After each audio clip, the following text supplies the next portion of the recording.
여러분 안녕하세요. 찾아가는 새벽기도 시카고 예수사랑교회 조선영 목사입니다. 오늘도 변함없는 주님의 은혜와 평강이 저와 여러분의 삶의 종일 풍성하기를 기도합니다.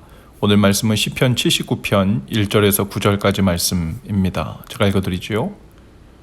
하나님, 이방 나라들이 주님의 땅으로 들어와서 주님의 성전을 더럽히고 예루살렘을 돌무더기로 만들었습니다.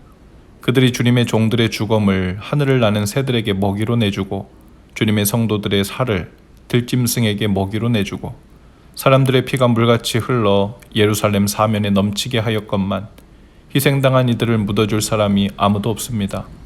우리는 이웃에게 조속거리가 되고 주변 사람들에게 조롱거리와 웃음거리가 되었습니다.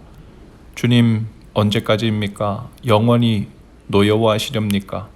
언제까지 주님의 진노하심이 불길처럼 타오를 것입니까?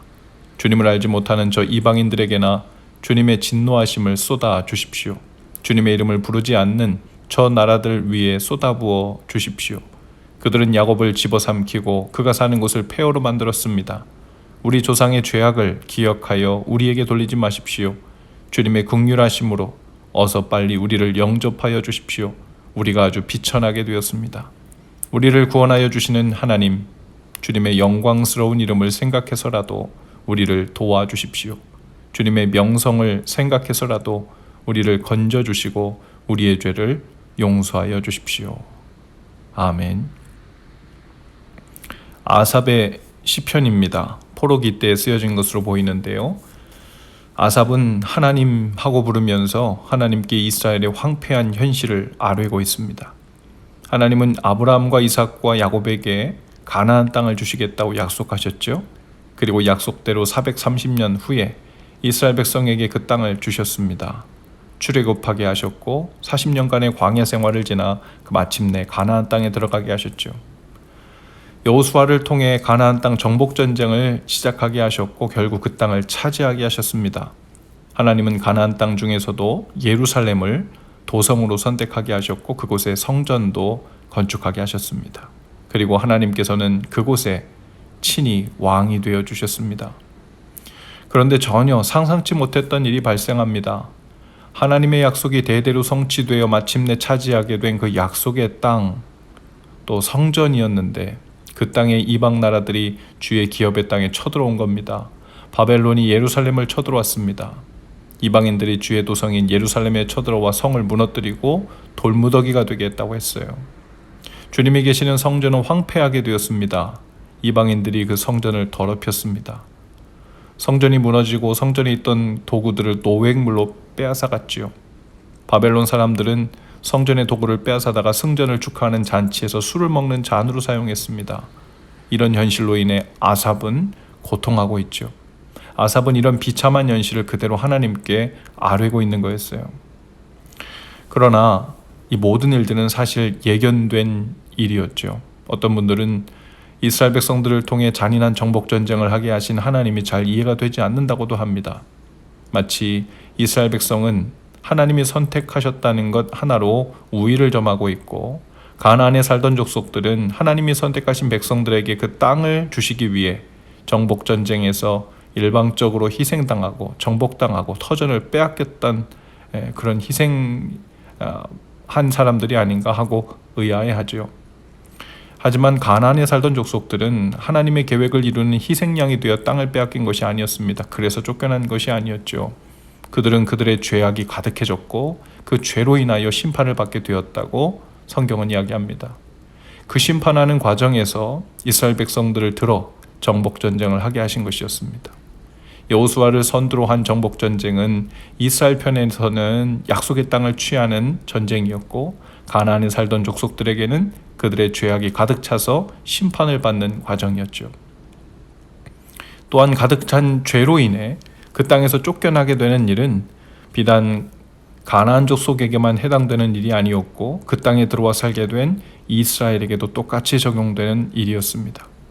그들이 하나님의 말씀과 규례를 지키지 않으면 이스라엘 백성도 똑같이 그 땅이 토해낼 것이라고 하셨죠. 레위기 18장 27절 28절에 보면 이런 말씀이 있습니다. 너희보다 앞서 그 땅에서 살던 사람들은 이 역겨운 모든 짓을 하여 그 땅을 더럽히고 말았다. 너희가 그 땅을 더럽히면 마치 너희보다 앞서 그 땅에 살던 민족을 그 땅이 토해냈듯이 너희를 토해낼 것이다. 이 일이 벌어졌죠.